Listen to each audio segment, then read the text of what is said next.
읽겠습니다. 73절부터 읽겠습니다. 주의 손이 나를 만들고 세우셨사오니 내가 깨달아 주의 계명들을 배우게 하소서. 주를 경외하는 자들이 나를 보고 기뻐하는 것은 내가 주의 말씀을 바라는 까닭이니이다. 여호와여 내가 알거니와 주의 심판은 의로우시고 주께서 나를 괴롭게 하심은 성실하심 때문이이다. 구하오니 주의 종에게 하신 말씀대로 주의 인자하심이 나의 위안이 되게 하시며 주의 긍휼이 여기심이 내게 임하사 내가 살게 하소서. 주의 법은 나의 즐거움이니이다. 교만한 자들이 거짓으로 나를 엎드려뜨렸으니 그들이 수치를 당하게 하소서. 나는 주의 법도들을 작은 소리로 읊조리리이다. 주를 경외하는 자들이 내게 돌아오게 하소서. 그리하시면 그들이 주의 증거들을 알리리이다. 함께요. 내 마음으로 주의 윤례에 완전하게 하사 내가 수치를 당하지 않게 하소서. 아멘. 나를 사랑하게 하소서. 18번째 시간 말씀 같이 나누게 됩니다. 우리 앞뒤 좌우에 있는 분들하고도 같이 한번 인사 나누시겠습니다. 주님의 이름으로 사랑합니다. 감사합니다. 나는 잘 안 됩니다. 나는 나로서는 사랑이 잘 안 됩니다. 그리고 내 사랑 가지고 사랑을 하려고 하면 그 사랑은 제대로 된 사랑도 할 수가 없습니다. 그래서 우리가 주님의 이름으로 사랑하겠다고 고백하자고 그러는 겁니다. 내 힘으로는 안 됩니다. 주님께서 함께 하실 때에만, 주님께서 나를 온전히 다스려 주실 때에만 사랑할 수가 있습니다. 결혼하지 않으신 분들에게 혹 실망이 될지 모르지만 결혼하게 될 때에 사랑하지 않고 결혼하는 사람은 일반적으로 없습니다. 그죠? 다 사랑하셔서 결혼하신 거예요. 그죠? 그죠? 네, 지금 별로 뭐 어려운 거 아니니까 저를 좀 보시면 돼요. 성경책이 안 읽어도 됩니다. 근데 그 사랑마저도요, 시간이 흐르면서 내 힘으로 유지해 보려고 하면 잘 안 됩니다. 그렇게 간단한 문제가 아니에요. 사랑이라는 문제. 한 번도 성경에서 하나님께서는 이 사랑이라는 문제에 대해서 우리에게 권면해 주실 때 기탁조나 아니면 이렇게 권면해 보는 청유형으로 좀 그렇게 하는 게 어떻겠니? 라고 하시지 않고 언제나 명령하셨습니다. 그거는 뭐 상황과 조건과 내 스타일과 전혀 그런 거하고 상관없는 하나님의 일방적인 요구예요. 사랑하라고. 사랑이 안 되는데요. 그거는 하나님을 믿는 사람으로서는 말할 수도 없는 문제이며 그렇게 살아가서도 안 되는 것입니다. 정말 사랑하려고 주님의 이름으로 여러분들 결단하셔야 합니다.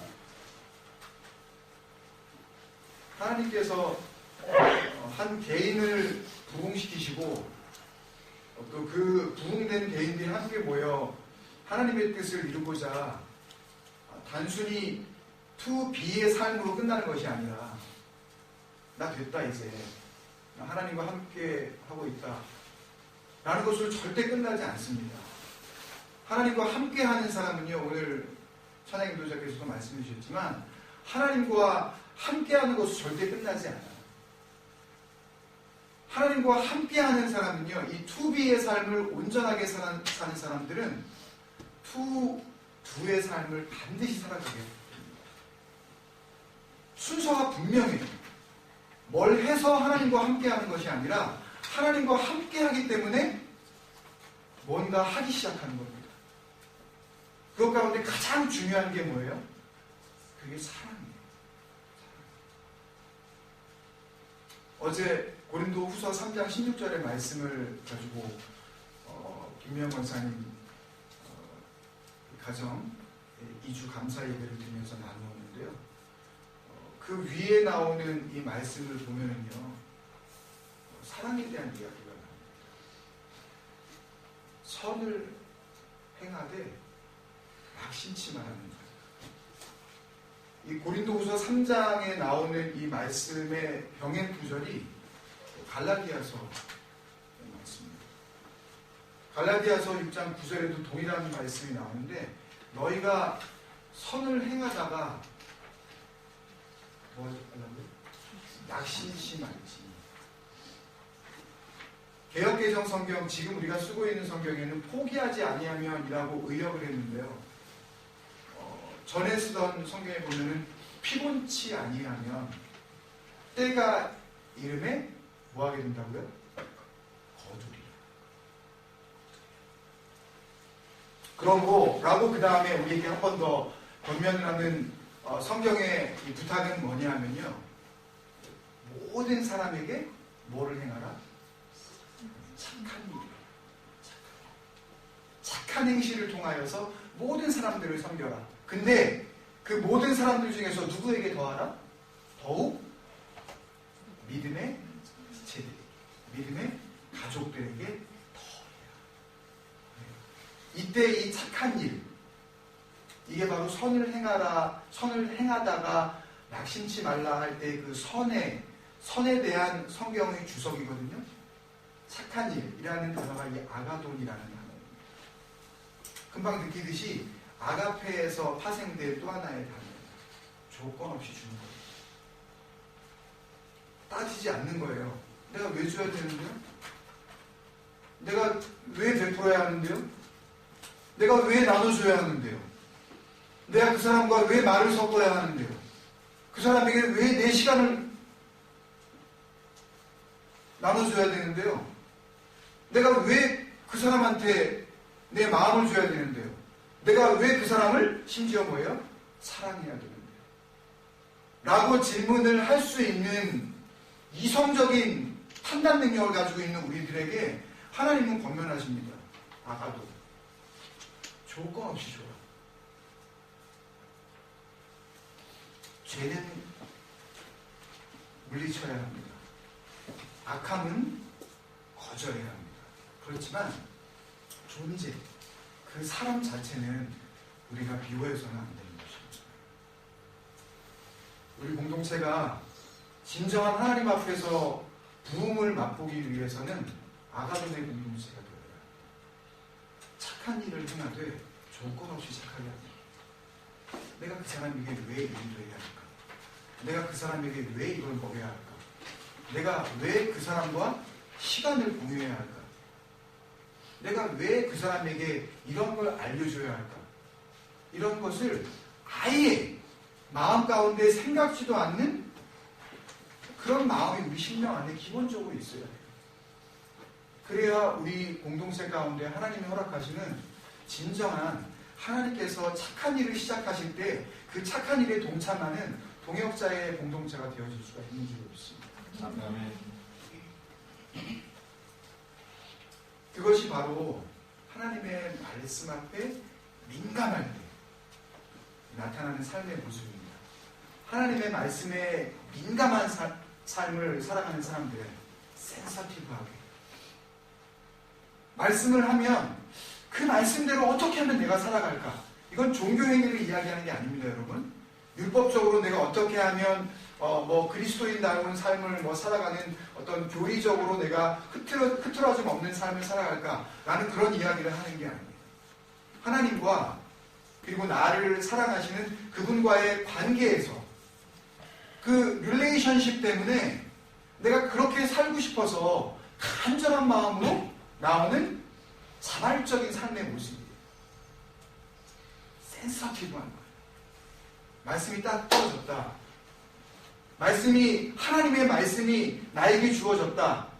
그리고 하나님께서 지금 이 시간에 나에게 이걸 요구하고 계신다. 그러면 어떤 손해가 있더라도, 어떤 피해가 있더라도 내가 그것을 감수할 수 있는 마음. 여러분, 그것이 말씀에 민감한 삶을 살아가는 사람의 삶의 모습입니다. 말씀을 들었어요. 알겠어요. 와 닿기도 해요. 무슨 소리인지 내가 깨달았다고요. 근데 그렇게 살아가지는 않아. 눈물도 조금 흘렸어요. 약간 손에 땀도 나요. 가슴도 좀 뭉클했고 뜨끔하기도 했어요. 근데 예배 시간을 떠나 각자가 흩어져 살아야 하는 자기의 시간 속에서는 자기가 원하는 대로 그렇게 살아가기 시작을 해요. 그 사람은 민감한 사람이 아닙니다. 지난주에 그렇게 하나님께서 주의를 주셨던 그 마음이 살쪄서 기름덩어리가 가득한 그런 삶이라는 것을 깨달아야만 해요. 내가 그렇게 민감하게 느낀 대로 그렇게 살아가지 못하고 있다는 이유는 결국은 내가 주님 앞에서 뭐 하다는 내용이냐면 교만하다는 거예요. 오늘 다시 한번 주님께서 오늘 본문을 통해서 우리에게 리컨펌해 주십니다. 교만한 삶, 그 결과가 어떻게 되는지, 그 반대의 삶, 그 결과가 어떻게 되는지 우리에게 알려주고 계십니다. 오늘 나를 살아나게 하소서 이 18번째 시간 주제를 이렇게 기도하면서 정했습니다. 같이 한번 읽을까요? 시작. 말씀에 순종할 때 나에게 일어나는 일. 한 번만 더. 말씀에 순종할 때 나에게 일어나는 일. 결론부터 말씀을 드리면 이 순종이라는 단어는 73절부터 80절에 한 번도 나오지는 않아요. 근데 이 말씀이 어디에서 나오게 되었냐면 80절에 보면요. 내 마음으로 주의 율례들에 완전하게 하사 라고 할 때 이 완전, 말씀 앞에 완전하게 되어지는 것, 그것은 순종의 삶입니다. 어떤 말씀이라도 그 말씀을 내가 입맛에 맞는 대로 골라서 사용하는 것이 아니라 하나님의 모든 말씀 앞에 내가 즐겁게 오베이던스 하는 것, 즐겁게 복종하는 것, 즐겁게 무릎을 꿇는 것, 그게 바로 하나님의 말씀의 완전한 삶입니다. 저는 정말 저 개인적으로 소망합니다. 내가 하나님 앞에서 완전한 자가 되기를 소망합니다. 완벽주의자가 아닙니다, 여러분. 알고 봤더니 목사님 완벽주의자네. 그 얘기가 아니에요. 완벽주의가 아닙니다. 하나님 앞에서 완전한 자로 살아가기를 저는 간절히 소망합니다.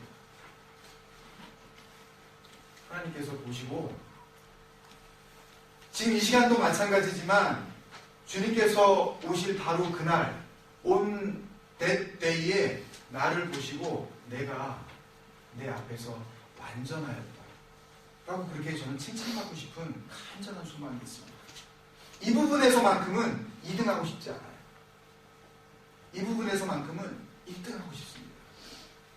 우리 공동체는 여러분 한 사람 한 사람이 하나님 앞에서 말씀만큼 하나님의 그 명령 앞에서만큼은 2등도 서러워하는 2등쯤이면 이건 정말 하나님 앞에서 모두가 이 믿음의 경주 가운데 승리하는 그런 1등 되시기를 주님으로 축원합니다. 아멘. 정말 축원합니다.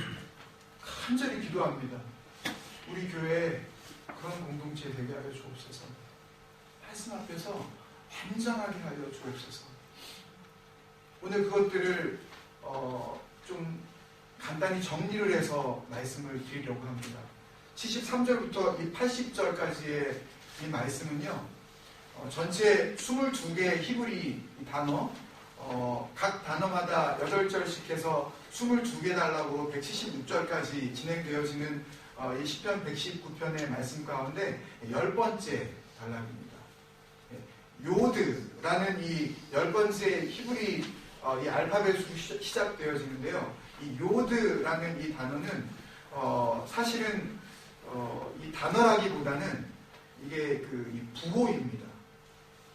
영어로 치면 발음이 또 좀 거시기해서 또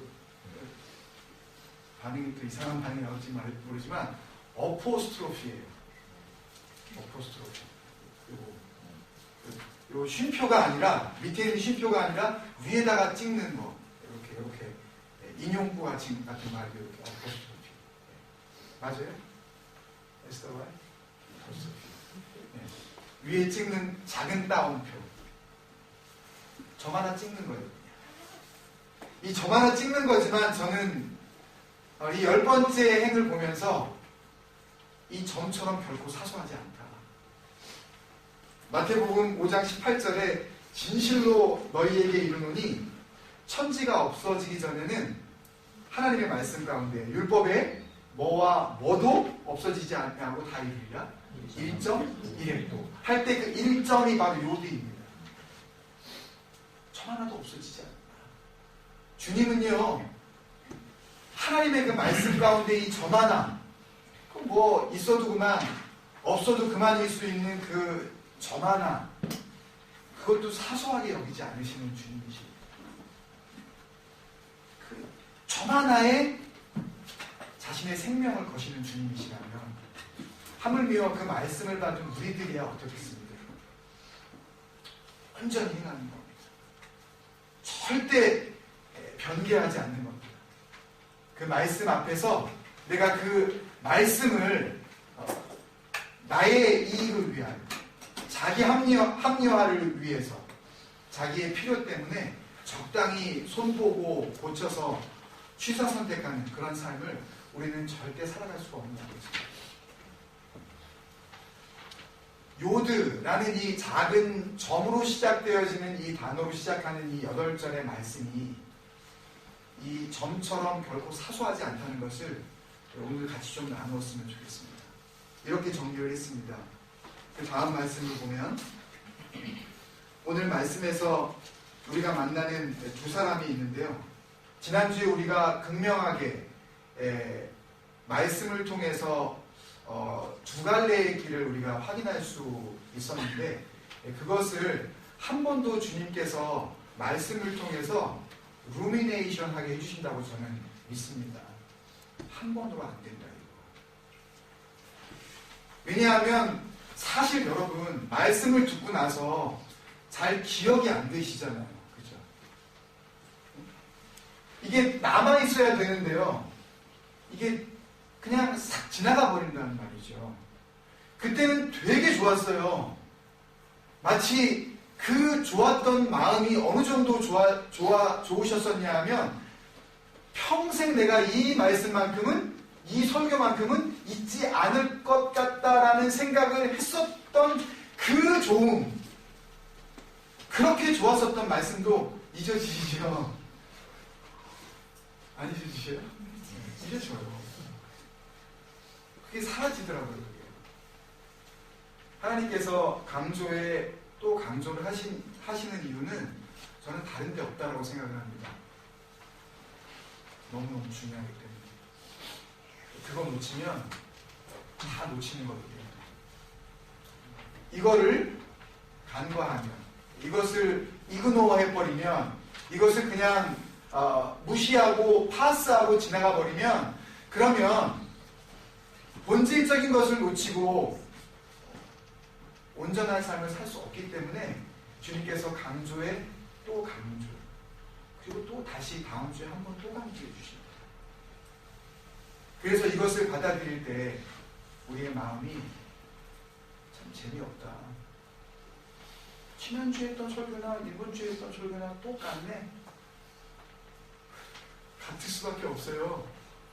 비슷한 설교를 다른 방향으로 우리에게 또 주시며 하나님께서 우리에게 하시고자 하시는 말씀을 본문에서 또 우리를 통하여 만나게 해주실 때 그 말씀 앞에서 전하는 자나 듣는 이가 함께 순종할 수밖에 없는 거 아니겠습니까, 여러분? 오늘 본문은 지난주에 우리에게 한번 강조하셨었던 그 두 갈래의 갈림길, 그것에 대한 또 한 번의 강조라고 저는 믿습니다. 등장하는 두 사람이 있습니다. 78절에 보면은 교만한 자들이 등장을 합니다. 지난주에 영어 성경으로 교만한 자들, 이라고 번역을 했을 때 the arrogant 라고 하는 것과 사실은 같은 말이나 마찬가지인데 조금 다른 표현을 우리에게 주십니다. The proud. 다시 한번 해보실까요? 발음이 안 잡혀요. 시작. The proud. 네. proud는 되게 좋은 겁니다. 이렇게 자랑스럽게 여기고 참 잘했다 이렇게 칭찬해주고 이렇게 존귀하게 여겨주는 건데요. 이 proud의 기준이 또 proud의 오리지네이션이 프라우드의 스타팅 포인트와 프라우드의 과정과 프라우드의 종말이 그 종착역이 어디냐에 따라서 이 프라우드는 극명하게 달라집니다. 말씀을 통해서 우리에게 주신 것은 주 안에서 다른 것을 자랑하지 말라. 뭐만 자랑해라? 주님만을 자랑해라. 십자가만을 자랑해라. 네 신앙도 혹은 네 경력도 네 믿음의 연조도 네가 이룬 업적도 네가 행했었던 수많은 일들도 자랑할 건 못 된다. 그것을 가지고 프라우드를 느끼면서 우리 교회가 우물을 몇 개 팠는 줄 알아.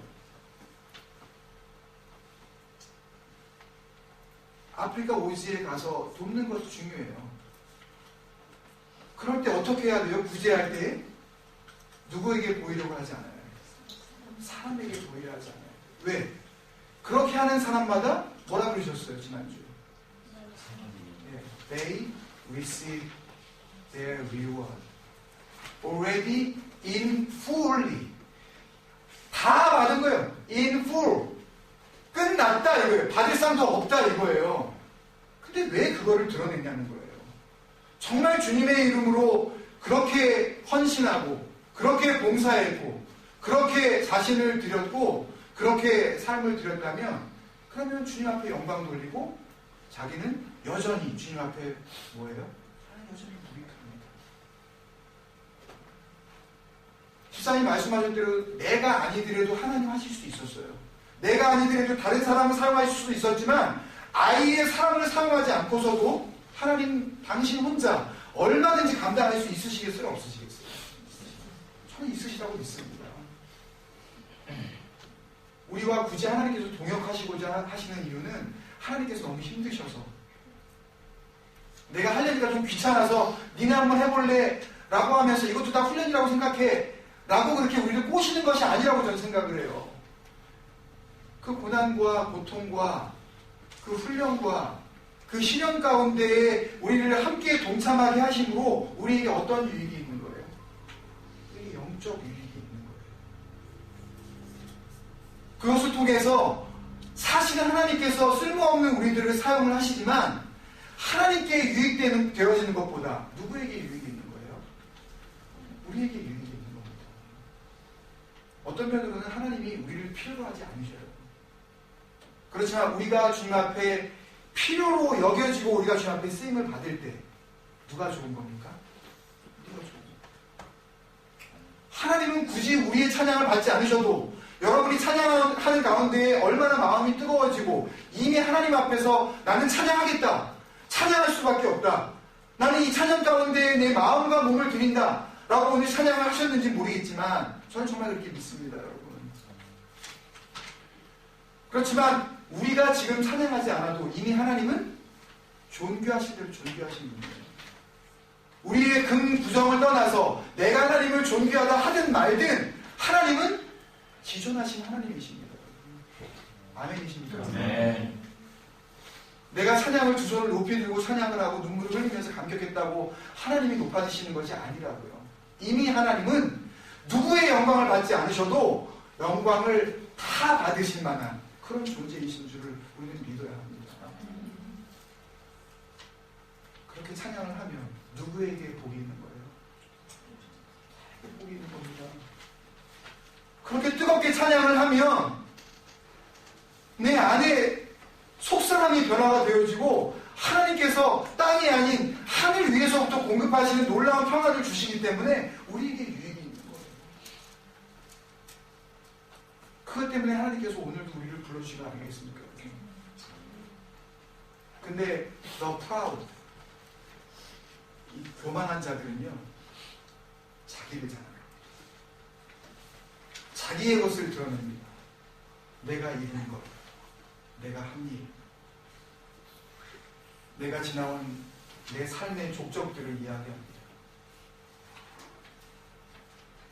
반대로 74절과 79절에 만나게 되어지는 또한 무리의 사람들이 있는데요. 이 사람은 주를 경외하는 자들입니다.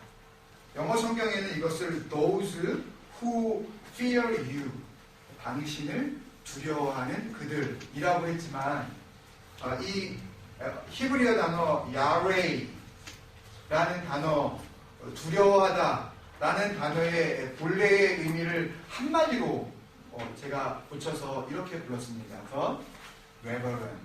reverent의 뜻이 뭡니까? 숭배하는, 공경하는.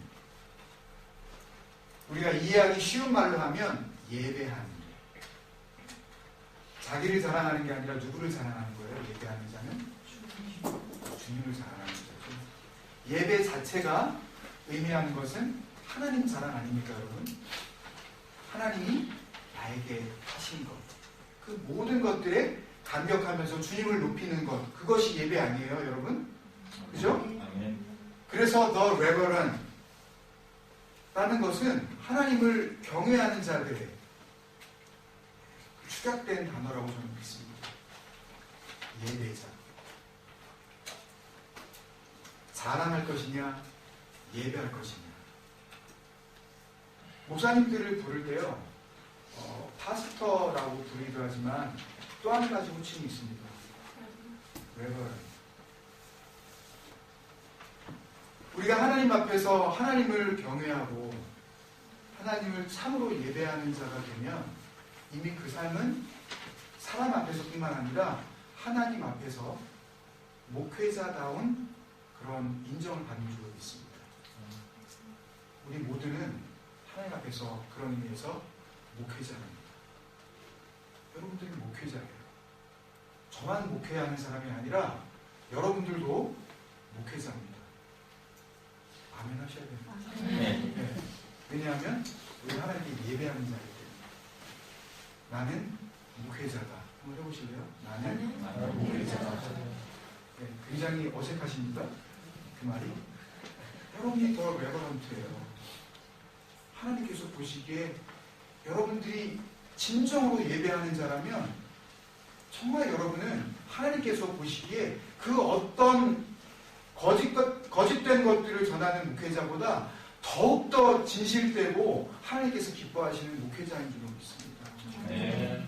삶을 살아나가시면서 나는 그냥 소위 평신도다. 성경에도 없고 어디도 없는 그런 단어 우리가 자꾸 되도록이면 안 사용했으면 좋겠고요. 나는 주님 앞에서 주님의 일을 감당하는 목회자다. 나는 목사다. 하나님 앞에서 주님의 일을 감당해야 하는 사명이 있다. To be, 단순히 존재하는 것으로 끝내는 것이 아니라 이제는 to do His mission. 그분이 나에게 주신 그 사명을 내가 감당하리라. 존재하는 것으로 끝나면 안 됩니까, 여러분? 나는 하나님의 자녀야. 오예. 주님 오시기만 하면 나는 이제 상속받고 하늘나라 이제 나는 그 정도로 끝내실 일이 아니라니까요. 정말 to be, 하나님께서 말씀의 기준으로 삼아 아름답다고 하시는 만한 그런 삶을 우리가 살아가고 있다면 그 사람은 반드시 미션을 수행해야 합니다. 그런 의미에서 저와 여러분은 레버런트 목회자인 줄 믿습니다. 이 The Proud와 나뉘어지는 이 The Reverent의 두 가지 극명하게 나누어지는 그 모습을 오늘 간단하게 이렇게 정리해 봅니다. 먼저 The Proud입니다. 78절에 보면 교만한 자들이 바로 그들의 삶 가운데 따라오는 그 모습을 한마디로 정의했는데 그것은 바로 거짓입니다. 거짓이라는 이 성경의 원어 단어는 쉐커르입니다. 그런 의미에서 여러분들께 묻고 싶습니다. 기억나십니까? 기억나셔요? 기억나셔요?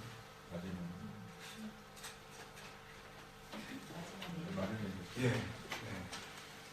주님께서 우리 모두에게 떠나야 할 것. 시편 119편 29절에 거짓 행위들을 내게서 떠나게 하시고 주의 법을 은혜로이 내게 베푸소서. 바로 이 한 구절의 말씀을 가지고 깊이 우리가 묵상했었던 바로 그 순간, 이것에 대해서 우리가 돌아보게 하셨었던 바로 그 단어 쉐커르라는 단어. 시련이 다가와도 말씀으로 이기고 말할 수 없는 고통 속에서도 말씀을 의지하고 이겨냈었던 바로 이 시인이 절망 가운데 나락으로 빠질 수밖에 없었던 자기 신앙의 발목을 잡는 이 믿음의 다크호스, 이 암적인 존재, 자신도 몰랐었던 말씀이 채워지고 나니까 이제 자기의 신앙의 수면 위로 떠올라서 그래서 자기의 진정한 신앙들을 완전히 방해하는 그 정말 심각한 암적인 요소, 그게 뭐라 그랬어요? 거짓입니다. 여러분, 이것을 우리가 분명하게 제거해야 하는데 그것에 대한 것을 이제 시인이 10번째 연애에 들어서면서 이야기를 합니다. 이제 그 거짓 행위는 자기의 것이 아니라는 선포를 주님 앞에서 용기 있게 선언하고 있는 걸 아닙니까? 거짓은 누구의 것이다? 그만한 자의 것이다. 나에게는 이제 거짓된 것은 남아있지 않습니다. 거짓된 것, 우리가 다시 한번 은혜를 되새기는 마음으로 4가지로 제가 정리했었는데 3월 11일 둘째 주에 나눈 말씀 가운데 4가지를 이렇게 정리했습니다. 첫 번째는 선동입니다. instigation. 사도행전 20장 30절 말씀을 드리면서 제가 같이 나누었었습니다. 내가 알거니와 여러분들 가운데 누구를 따르게 하려고. 사도행전 20장 30절 한번 찾아보시겠습니까?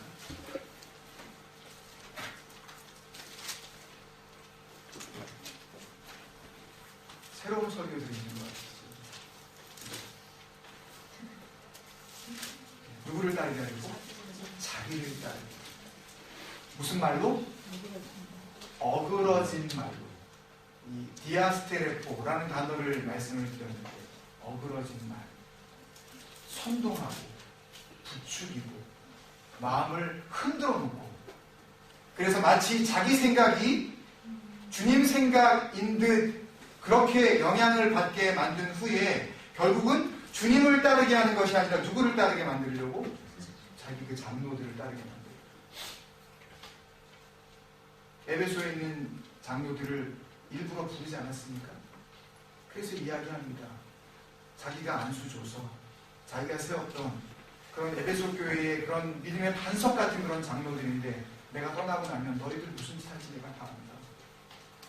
결국 니들이 할 짓이라는 것은 주님을 따르게 하는 것이 아니라 결국 자기 편을 만들어서 자기들끼리 좋아, 자기들을 위한 자기들의 공동체를 너희가 지을 줄 내가 뻔히 안다. 그것 핵심이 뭐예요? 그거 핵심이 쉐커르라고 말씀을 통해서 우리에게 알려주고 있는 거 아닙니까? 어그러짐. 우리 안에 그런 어그러진 말은 없나요? 교회 가운데는 혹 말씀의 기준이 분명하기 때문에 그럴 수 있습니다. 그것이 잘 순종되어지고 지켜질 수 있어요.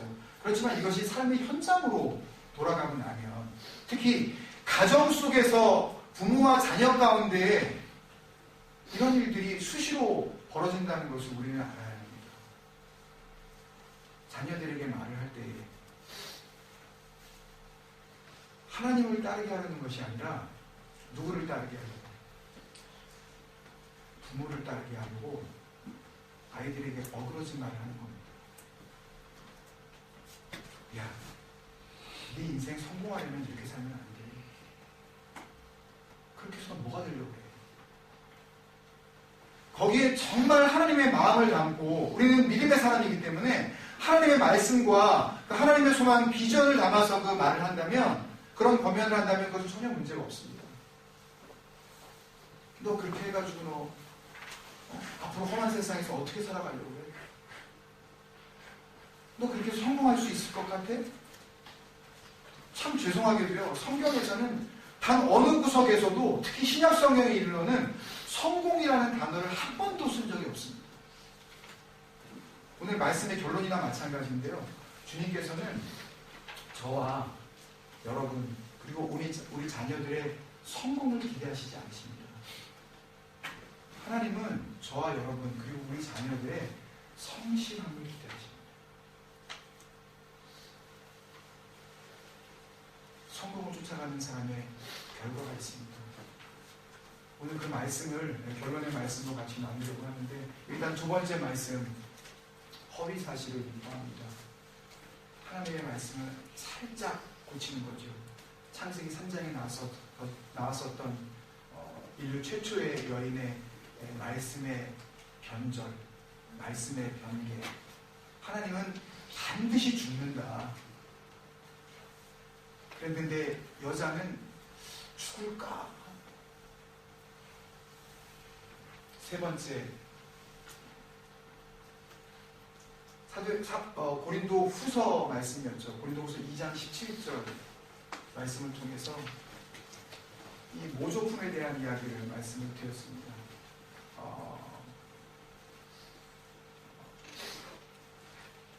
이 모조품이라는 이 단어, 카페툴레오라는 단어를 말씀을 드리면서 카펠로스라는 이 단어는 이 행상, 보따리 장수라는 그런 의미인데, 말씀에다가 마치 이 보따리 장수가 포도주 한 병을 사서 거기에다가 물을 타서 2병, 3병을 만들어서 부당한 이득, 폭리를 취하려고 하는 그런 그 모습으로 살아가는 것처럼, 마치 복음을 전하는 자들이, 수많은 사람들이 이렇게 나타난다. 어떻게 하려고? 우리를 혼잡하게 하는 말을 하려고. 이 혼잡하게 한다라는 이 말씀이 바로 세 번째 쉐커를 단어의 그 말씀에다가 다른 것을 집어넣는 겁니다. 세상 성공주의, 또 긍정의 힘, 또 적극적인 사고방식, 할 수 있다, 하면 된다, 이런 생각들을 집어넣고, 이게 마치 무슨 어떤 기업체에서 아침에 조회 시간에 우리가 오늘 한번 열심히 해봅시다 라고 선포하는 식으로 우리가 할 수 있다고 선포를 하면, 그러면 정말 우리도 할 수 있는 존재가 되어진다라고 그렇게 주문을 외우게 만드는 그런 교회들이 얼마나 많습니까? 그죠? 이런 것들을 나는 용서하지 않겠다. 마지막으로 미끼로 사랑하지 않는다.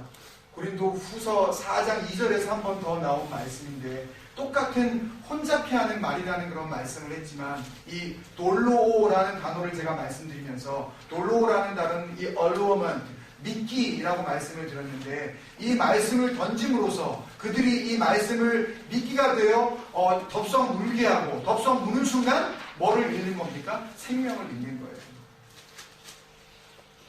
진정한 소망을 잃어버리는 겁니다.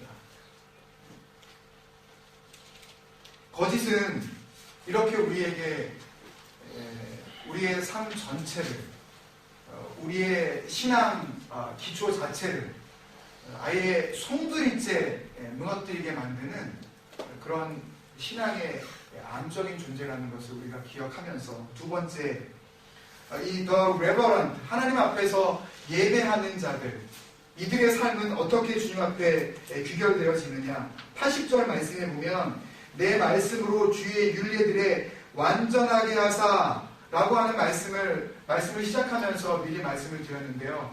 이것은 완전하게 하사 라는 것은 주님 앞에 완전하게 순종한다는 그런 말씀으로 제가 말씀을 드렸는데, 이 완전이라는 단어는 타밈이라는 그런 단어입니다. 이 타밈이라는 단어는 역시 거짓이라는 단어, 쉐커르가 가지고 있는 4가지 뜻이 있는 것처럼 이 탐임이라는 이 완전이라는 단어에도 네 가지의 의미가 있습니다. 첫 번째는 성실함입니다. 내가 하나님 앞에서 탐임, 완전하다라는 것은 나에게 하나님을 향한 성실함, 인테그리티가 있다는 것입니다. 하나님을 향하여서 흔들리지 않는 겁니다. 하나님을 향하여서 내 모습이 언제나 성실한 모습 그대로. 하나님께서 원하시는 삶은 성공한 삶을 기대하시는 것이 아니라 성실한 삶을 살아가고 있는 사람을 하나님께서 기대하고 계신다는 것을 우리는 이것을 통해서 알 수가 있습니다. 두 번째는 진실함입니다. sincerity. 하나님 앞에 예배하고 하나님 앞에 찬양하고 교회를 떠나 삶의 현장으로 돌아갔을 때에도 예배 가운데 보였었던 그 모습이 진실이었다면 삶의 현장에서도 보여지는 모습이 정말 sincerity-하냐. 여러분 이것에 주님 앞에 아멘 하실 수 있습니까?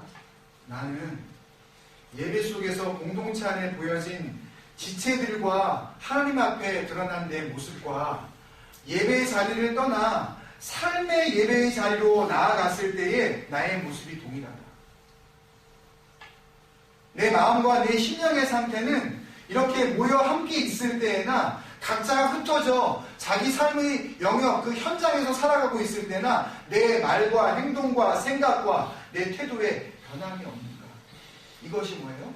이것이 진실함입니다. 단순히 거짓말하지 않는 정도, 나 거짓말 잘 안 해요. 이 정도의 의미가 아니에요.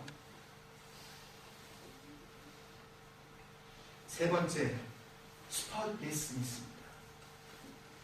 결백한가? 하나님 앞에서 정말 결백한가? 하나님 앞에서 흠잡을 데가 없는가? 하나님께서 나의 삶의 모습을 볼 때에 하나님께서 책망하실 만한 그런 모습을 나는 살아가고 있지 않는가? 여러분 한 주간의 삶을 돌아보면서 주님 앞에 우리가 기억하며 다시 한번 주님 앞에 회개해야 할 것은 혹시라도 우리가 주님 앞에서 흠 있는 삶을 살았다면 주님께서 내 삶의 모습을 보시고 네가 결백하지 않은 그런 모습으로 내 앞에 나와 제사 드리는 것이, 내 앞에 나와 예배하는 것이 마땅치 않다. 그 예배를 내가 받을 수가 없다 라고 만약에 주님께서 하신다면 우리가 이 시간 말씀을 들으면서 눈을 감고 여러분들이 기도하시는 그런 시간을 갖지 못한다 할지라도 지금 눈을 뜨고 말씀을 들으며 마음 가운데 어떻게 하셔야 되겠습니까? 주님, 흠 많고 점 많은 나의 삶을 주님 용서하여 주옵소서. 주님께서 책망하실 일이 많았던 나의 삶, 주님 결국 완전한 삶, 탐임의 삶이 아니었다면 지금 이 시간 말씀을 듣는 이 와중에 주님 앞에 내 영을 들어 영이신 하나님께 간절히 기도합니다. 하나님 용서하여 주옵소서. 진정한 회개의 삶을 내가 살 수 있도록 주님 나에게 은혜를 더하여 주옵소서. 여러분 기도하셔야 되지 않겠습니까? 여러분? 네 번째 마지막으로 바로 섭니다. 어제 발음 때문에 지적을 당했었던 uprightness. 바로 서는 겁니다. 바로 서는 거예요. 누구 앞에서요? 어디 위에? 말씀입니다. 하나님께서 보시기에 내가 살아가는 내 삶의 모습을 보고 참 바로 섰다. 비뚤어지지 않았다. 참으로 주님을 향한 우리의 모든 삶의 모습들이 주님께서 보시기에 upright하다. 주님께서 영광 받으실 만한 그런 삶으로 나아가는 것, 이것이 완전한 삶인데요. 부담스러우신가요? 와, 주님께서 요구하시는 것이 이 정도의 수준이었어. 이렇게 주님 앞에서 내가 인테그리티 해야 되며, 내가 신시어리티 해야 되고, 내가 스파리스니스 해야 되고, 내가 정말 이 클린니스를 내가 주님 앞에 내가 약속드려야 하며, 내가 주님 앞에서 이토록 바로 서서 upright하게 살아가야 하는가? 부담스러우십니까, 여러분? 주님은 이것을 위해서 우리에게 말씀을 주신 줄로 믿습니다. 말씀 안에 거하기만 하면 이 모든 것들이 하나님의 은혜로 우리에게 주어짐을 우리는 감사해야 될 줄로 믿습니다. 이것을 다 지키려고 하면 우리는 율법주의자가 될 것입니다. 그죠? 이것을 생각하고 고민하고자 하면 우리는 기억도 한 단어도 제대로 못할 거예요. 그 대신에 우리에게 주신 선물, 그 영원한 최고의 선물, 그 말씀을 의지할 때에 주님 앞에서 완전한 삶, 이 하나님의 은혜 가운데 살아가는 삶을 살 줄로 믿습니다. 마지막으로 결론입니다. 그 결과는 수치로 드러나게 되는데요. 이렇게 갈리어집니다. 수치를 당하거나 수치를 당하지 않거나. 여러분, 삶 가운데에서도 이 소위 쉐임하다는 거, 부끄럽다는 거 되게 싫어하죠. 특히 우리 아이들이 되게 싫어합니다. 이민 생활하면서 엄마 아빠가 영어 못하면 되게 쉐임하죠, 여러분. So shame. What a shame. 네? 그런 단어 쓰면 안 되는데 막 오마이갓 그러면서 막 하나님을 부르면서까지 막 엄마 제발 그러지 좀 마요. 아빠 그럴 때 그렇게 하는 거 아니에요. 막 되게 쉐임하죠. 그러면 그 사람이 혹시라도 이렇게 옆에 같이 서 있을 때 이슈요 맞아? 만약 그러면 알았네. 니네 아빠 비슷하게 생겼는데 아시아는 다 똑같아. 너네들 보기에는 뭐 다 똑같은 거야. 우리는 보기에도 뭐 호주산 다 똑같아. 사실 그게 그거야. 이렇게 할 수밖에 없는 거죠. 왜? 너무 창피하니까. 예? 뭐 어디 물건 하러 살아갔을 때 한국식으로 막 엄마가 막 깎으려고 드려요. 옆에 서 있다가 자연스럽게 없어지죠? 아들내미가. 예? 한순간에 딱 옆에 봤는데 영어로 한마디 도와줄 줄 알았는데 딱 보니까 딸이 없네? 왜? 뭐 때문에? 창피하니까. 우리 엄마라고 하기에는 우리 엄마 아니에요? 우리 아빠 아니에요? 라고 싶을 정도로 어때요 마음이? 쉐임하니까. 수치스러우니까. 네? 사람 앞에서 정말 수치스러우면은요 그 자리에 있고 싶은 마음이 없습니다. 심지어는 우리 엄마인데 우리 아빠인데도요 우리 엄마 아닌데? 라고 그렇게 하고 싶은 그런 충동이 들지 않습니까 여러분? 하늘며 하나님 앞에서 수치를 당하게 된다면 이 수치를 어떻게 우리가 감당하겠습니까? 이 수치는요, 이 shamefulness한 것은요, 우리가 피해야 할 것 가운데 정말 피해야 할 하나님의 저주 중에 저주입니다.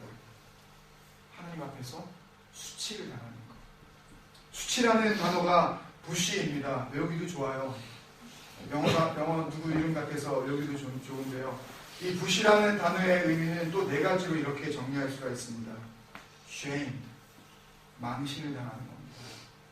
누구 앞에서 망신을 당하겠습니까? 물론 하나님 앞에서도 망신을 당하지만 동일하게 사람 앞에서도 망신살을 당할 수밖에 없다는 것입니다. 하나님 앞에서 자기를 자랑하고 자기의 성공을 드러내고 교만한 삶을 살아 주님 앞에 말씀이 아닌 거짓된 것으로 그렇게 치장하며 살았던 사람들의 그 결과 망신을 피할 길이 없습니다. 두 번째, confounded입니다. 비슷비슷한 뜻들인데요. confounded. 내가 성공하려고 했었습니다. 내가 이렇게 하면 잘 될 줄 알았어요. 우리 애들한테 그 길로 가라 그랬을 때 그래서 그 길로 가면 잘 될 줄 알았어요. 그래서 그거 되라고 얘기했습니다. 그래서 그거 공부하라 그랬어요. 그래서 그 회사 들어가라 그랬고 그 일을 그렇게 감당하라 그랬습니다. 그랬는데 그 결과가 나중에 알고 봤더니 당황스러운 일이 벌어지네요.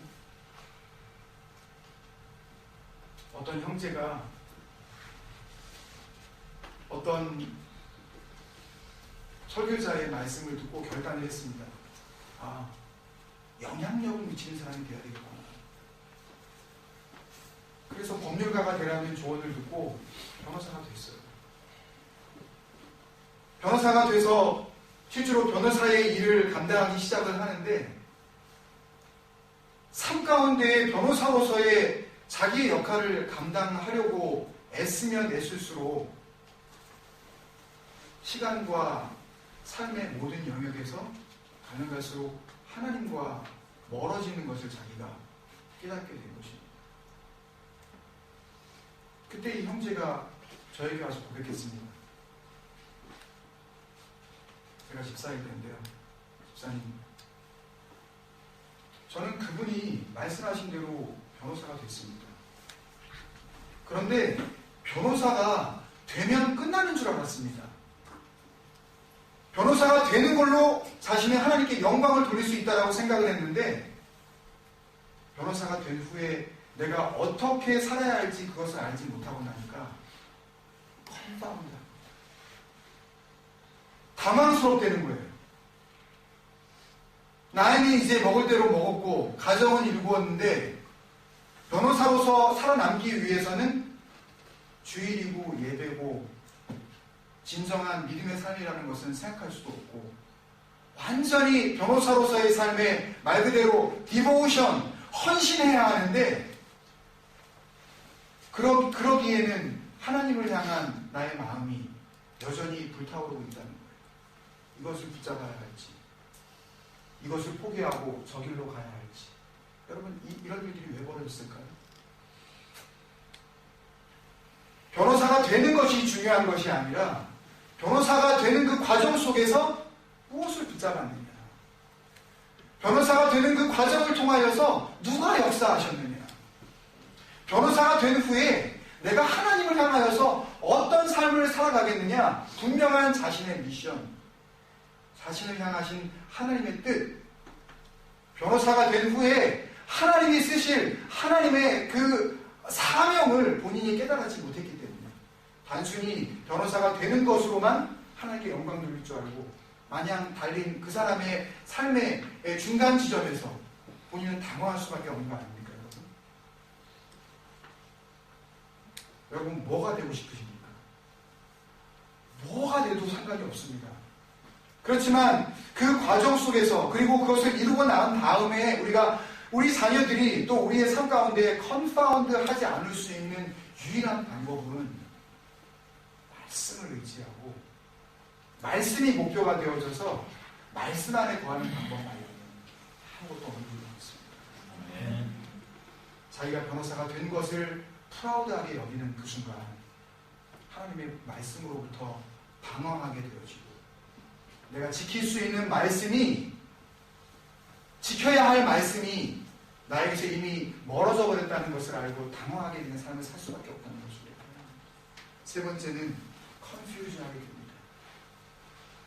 자신을 자랑하고 자신의 잃은 것들을 생각하고 자기의 것들을 자랑하려고 하고 하나님의 것을 자랑하지 않았던 사람들은 나중에 혼란을 겪게 돼요.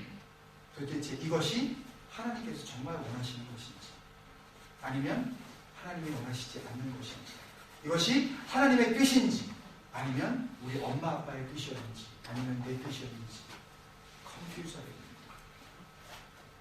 시간을 돌이킬 수만 있다면 내가 시간을 돌이키고 싶다, 다시 원점으로 돌이켜서 내가 다시 시작하고 싶다 라는 그런 마음이 들 정도로 이미 지나버린 시간에 대하여 후회하면서 주님 앞에 회개의 눈물을 흘릴 수밖에 없는 것, 교만하고 거짓된 사람의 삶의 결과입니다. 맨 마지막으로는 disappointed, 실망하게 됩니다.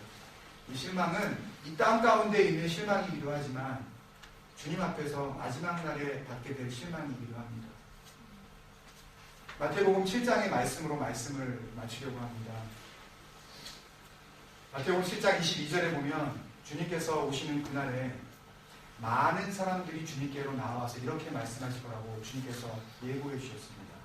많은 사람이 내게로 와서 이르되 주여 주여, 내가 주의 이름으로 선지자 노릇했었습니다. 내가 주의 이름으로 귀신들을 많이 쫓았었습니다. 내가 주의 이름으로 어떻게 해요? Many miracles. 내가 많은 권능을 행했었습니다. 23절에 주님께서 뭐라고 하십니까? I never knew you. 옛날에는 기억하고 있다가 그렇게 살고 나니까 나 너 기억 못하겠다가 아니라 주님께서는 뭐라 그러셔요? 내가 너희를 도무지 알지 못하노라. 한 번도 안 적이 없다. 그리고 주님께서 뭐라고 하십니까? You are the evil doers. 이 불법을 행하는 자들아, 내게서 떠나가라. 한꺼번에 이 부시가 몰려온 것 아닙니까? 뭐 이런 얘기가 다 있습니까? 자기는 주님 앞에 선지자 노릇했습니다. 귀신을 내쫓았어요. 많은 기적을 일으켰습니다. 그런데 주님께서 이렇게 냉정하게 선포해 버리십니다. 내가 도무지 너 모른다. 넌 누구냐? 선지자까지 했는데요. 선지자가 누굽니까? 말씀 선포자입니다. 프로페시. 말씀을 선포하는 사람들입니다. 누구예요? 현재로 보면 목회자들 아닙니까? 목사라고 이름했었던 사람들이 주님 앞에 서서 주님께서 원하셨었던 말씀의 사역 제가 감당하다가 왔습니다. 주님 할렐루야 하는데 주님께서 너 누구니? Who the hell you are? 죄송한 얘기지만 주님께서 the hell이라는 말을 붙이시는 거 아닙니까? 도무지 내가 너 모른다. 너 도대체 누구니? 불법을 행했던 너는 내게서 떠나가라 라고 하고 망신당하고 이게 아닌데? 당황하고 그러면 내가 어떻게 살았어야 하는 거야? 혼란스럽고 맨 마지막에 절망적인 실망 가운데 주님 앞에 버림을 당하게 되는 거 아닙니까? 이유가 뭡니까? 아버지의 뜻을 알면서 그렇게 살지 않았기 때문입니다. 하나님의 말씀이 있음에도 불구하고 그 말씀대로 살지 않았기 때문에 오늘 나를 사랑하게 하셔서 18번째 시간이 10번째 단락을 시작하면서 이 말씀의 부제목을 제가 말씀에 순종할 때 나에게 일어나는 일, 이 탐임의 삶, 주님 앞에서 그렇게 성실하게 살아나갈 때 우리에게 일어나는 일을 살아계신 하나님을 만난다고 이렇게 말씀을 드렸습니다. 시편 119편 50절에서 우리가 같이 나누었었던 말씀, 이 고난이 이 말씀이 나의 고난 중에 위로라. 주의 말씀이 나를 살리셨기 때문이니까. 그때의 이 위로라는 말씀을 가지고 우리가 함께 위로를 받았었죠. 무슨 말씀이셨죠? 네, 마데카솔이 아니라 네하마티. 말씀을 지키려고 할 때에 말씀을 지키는 자에게만 주시는 위로, 하나님께서 주신 위로가 그 사람에게 임한 겁니다. 주신 분은 누구예요? 하나님이십니다. 받은 자는 고난 가운데에서도 말씀을 지킨 자입니다. 이것을 욥기 6장 10절을 통해서 우리가 다시 한번 되새길 수 있었죠. 뭐였습니까? 그러할지라도 오히려 내가 뭘 받고 위로를 받고 그치지 않는 고통 가운데에도 기뻐할 수 있는 것은 뭐예요? 그 다음에 뭐예요? 기뻐할 수 있는 것은 내가 주의 말씀을 거역하지 않기 때문입니다. 말씀을 거역하지 않은 사람, 어떤 가운데에도, 고난 가운데에도 말씀을 거역하지 않는 사람에게 주시는 하나님의 위로, 하나님으로부터 나에게 온 하나님의 은혜가 네하마티였다면 오늘 우리는 살아계신 하나님을 만나게 되어지는데요. 76절에서 그 하나님을 만나게 됩니다. 76절 보아오니 주의 종에게 하신 말씀대로 주의 인자하심이 나의 뭐가 되게 하시며 나의 위안이 되게 하시며. 이 위안이라는 단어가 무슨 단어겠습니까? 근데 제가 분명히 성경에서 네하마티라는 단어는 딱 2번밖에 안 쓰였다고 했죠. 시편 119편 50절에 한 번 쓰이고 욥기 6장 10절에 한 번 쓰였는데 이 단어는 네하마티라는 단어가 아닌 나캄이라는 단어입니다. 나캄이라는 이 단어는 위로하고 있다라는 그런 단어죠.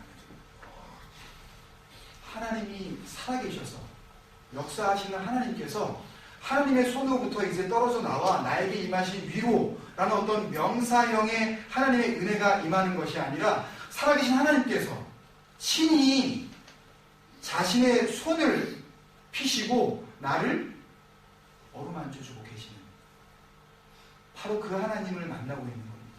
누가? 말씀을 순종한 사람, 말씀 앞에 완전하게 살아간 사람이 그 하나님, 위로하시는 하나님을 만난 것입니다. 살아계신 하나님을 만나는 거예요. 단순히 위로라는 것을 던져주듯이 이 위로를 받고 힘내라 라고 하시는 것이 아니라 하나님이 직접 당신의 손을 들어 당신의 손으로 지으신 우리들을 위로하고 계시는 하나님을 만난 것입니다. 73절에 주의 손이 나를 만들고 라는 이 아사라는 만들다의 단어는 나를 한 번 만들고 그것으로 끝난 것이 아니라 그때도 만들었지만 계속해서 만들고 계시다라는 현재 진행형의 그런 의미입니다. 주님께서 저와 여러분을 계속해서 지어가고 계시다는 것. 그 다음에 75절에 여호와여 내가 알거니와 주의 심판은 의로우시고 주께서 나를 괴롭게 하심은 뭐 때문이다? 성실하심 때문이다. 우리에게 성실을 요구하시는 하나님께서 당신도 성실하심을 말씀하고 계신데 이 성실하심이니이다. 이 단어가 우리가 잘 아는 단어예요. 그래서 주님 앞에 감격할 수밖에 없습니다. 근래에 들어서 여러분들 다들 은혜 가운데 생각나시는 단어가 있습니까? 에무나. 이 성실하심이니이다. 이 단어가 뭐라고요? 에무나. 하나님께서 우리에게 아멘을 요구하실 때 하나님께서 먼저 아멘 하시는 하나님이시라는 것입니다. 하나님께서 우리에게 성실을 요구하실 때 하나님께서 성실하신 것을 지키고 계시는 하나님이시라는 거예요. 말씀에 순종할 때 당신의 손을 들어 나를 계속해서 만들어가고 계시는 그 살아계신 하나님을 만났습니다. 말씀 앞에 온전하려고 할 때에 나에게 성실을 요구하시는 그 하나님께서도 성실하신 하나님이시라는 것을 체험하게 됩니다.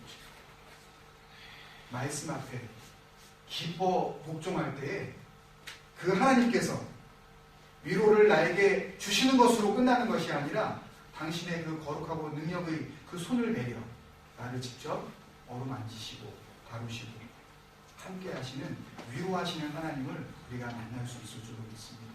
네. 말씀에 순종하는 사람에게는 이런 놀라운 축복이 임하게 됩니다. 한 주간의 삶뿐만 아니라 하나님 앞에서 주님 앞에 서는 그날까지 우리가 수치를 당하지 아니하고 주님 앞에서 인정함 받는 삶을 살기를 정말 원하신다면 살아계신 하나님을 만나시기를 바랍니다.